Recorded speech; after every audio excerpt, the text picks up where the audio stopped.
I think Justin Tucker has the yips. I'll get more into the details of that in a little bit. The issue with Justin Tucker, if you're not aware, he's the stud kicker for the Baltimore Ravens, what many consider to be the greatest kicker of all time. And I don't know the numbers of, how great he was in previous seasons compared to how many he's missed this year. I forgot to write down the numbers here. But he is having a real issue getting that ball through the field goal. And there's a lot of people calling for him to be benched.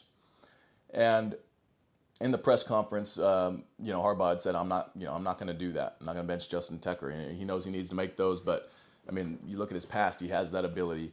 But I think again, this is a case of the yips. I had a point before that. And you have to be careful about this. There is the power of NFL narratives, of media narratives, especially nowadays with TikTok and how TikTokified everybody's brains are and how quickly they want to move on from players and coaches and people, even if they were, adored in the NFL for years and they still have great stuff ahead of them. They want the next new shiny thing. They want it now. They want it quick. And that next new shiny thing better perform immediately right now, or let's get them out and move on, trash their confidence, and, maybe they will or will not have a Baker Mayfield type comeback and second chance. There's no developmental period anymore. And one of the narratives I have seen, I don't know how common this is, but I've heard this come up a couple times now where, the Lions picked up Jake Bates. He was just some random bricklayer. And, now he's having this great season. So kickers must just be good kickers, or a dime a dozen. You can find them, just convert these soccer players, whatever. No, that's not true.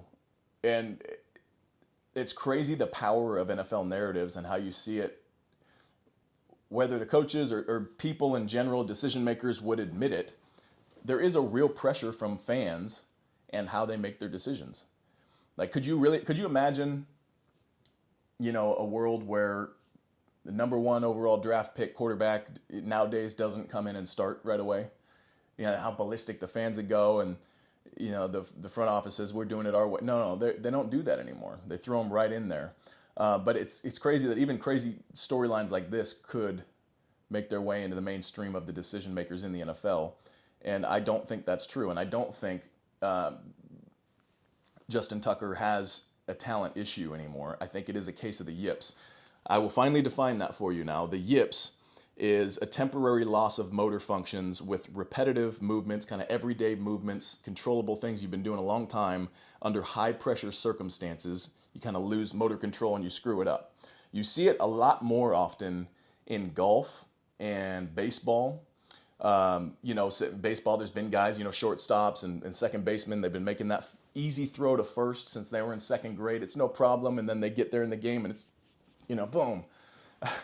On that note, Charles Barkley's golf swing, that's got to be the yips of some sort. I mean, he's just ran with it for years.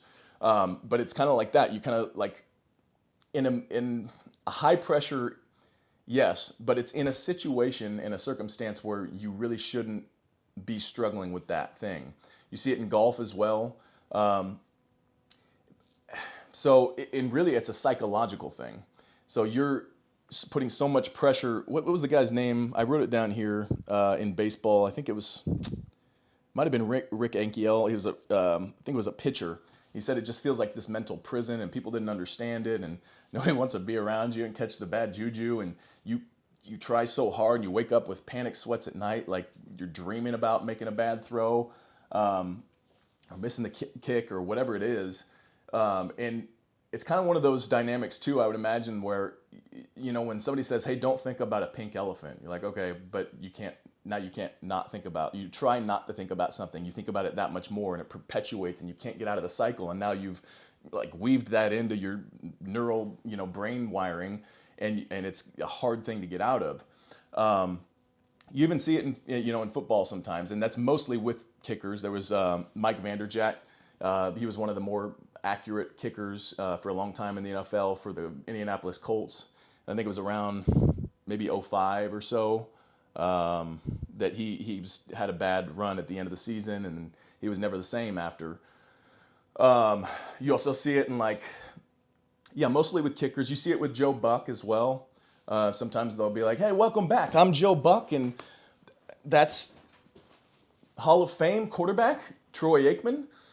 You've probably seen the one viral video on YouTube where he forgets Troy Aikman's name. It has happened so many more times than I wish people would have filmed it and put it. Why is there not a Joe Buck compilation where all the times he has delayed or built-in routines of pauses where he's almost about to forget Troy Aikman's name? It's the same thing. He knows his name's Troy Aikman. Is a freaking Hall of Fame quarterback, one of the most famous guys to play in the game, and he's right there next to him, and you imagine there's probably a guy with a sign next to the camera saying, Troy Aikman, exclamation point. He can't not almost drop it. I don't know if he's gotten past that yet, but I have seen so many times on live TV him having a real hard time with it, and Aikman kind of knows he has a hard time with it, so he'll give him a little eye contact, but not too much because he doesn't want to put even more pressure on him. Oh, it's my favorite thing. One of my favorite things in the NFL. Let me know if you guys have seen that, and if anybody has a cool compilation on that. That'd be at least a weekly watch for me. So yeah, the Yips, man. If I were in his shoes, I would be working with a sports psychologist, several of them if I had to. I would be, just working with people and trying to get out of that rut because it's. And I even heard Bill Belichick talk about this. It's not a talent thing. It's not like especially in 1 year, it's not like you're going to all of a sudden go from great to awful. Like in the realms of human performance, the decline is much more steady over time as you get older. Especially for a kicker, you can do that for years and years. Carlson's probably roughly my age. I think he entered the league in 2012, same year as me. So maybe he's mid-30s. Bill Belichick talked about this though, like his height on the ball, all that stuff's there. It's not a loss of leg, and I don't think it's necessarily a loss of accuracy. I think it is just maybe he lost a few and it's getting in his head, and it's something going a little off in there. But the other piece of that, which I don't want to speak with great authority on that, it just from my perspective, having seen Yips in different sports over the years, I would imagine it's that because the guy's talented as hell. I don't think he actually has an accuracy issue. He certainly doesn't have a leg strength issue. I think it's more of a mental thing, psychological thing going on there, and there's no shame in that. I mean, that's what psychologists are for, sports psychologists. The guy's still he's still going to be a Hall of Famer. He's still, in my books, the greatest kicker of all time. So yeah, man, it's a tough deal, I would imagine. But the other part, what I was going to say, like, I don't want to speak like I'm an authority because kicking is such a niche thing and there's so much I don't understand about it. I was on Matt Overton's podcast recently, and he's a longtime snapper in the NFL. He even snapped for 3 games this year for the Miami Dolphins when they had an injury. Great guy. Check out his podcast, the Stay Ready podcast. But he was just telling me, even just for a few minutes, I realized how much I didn't know about the whole dynamic of the snapper and the chemistry between the snapper and the punter holding it and how the punter holds it and the kicker and how he likes things and how if you've got a good thing going with that trio, don't screw it up and don't mess with it just to try to save a buck, So there's I don't know nothing about kicking and, technique and all those things. I'm not the guy to break that down.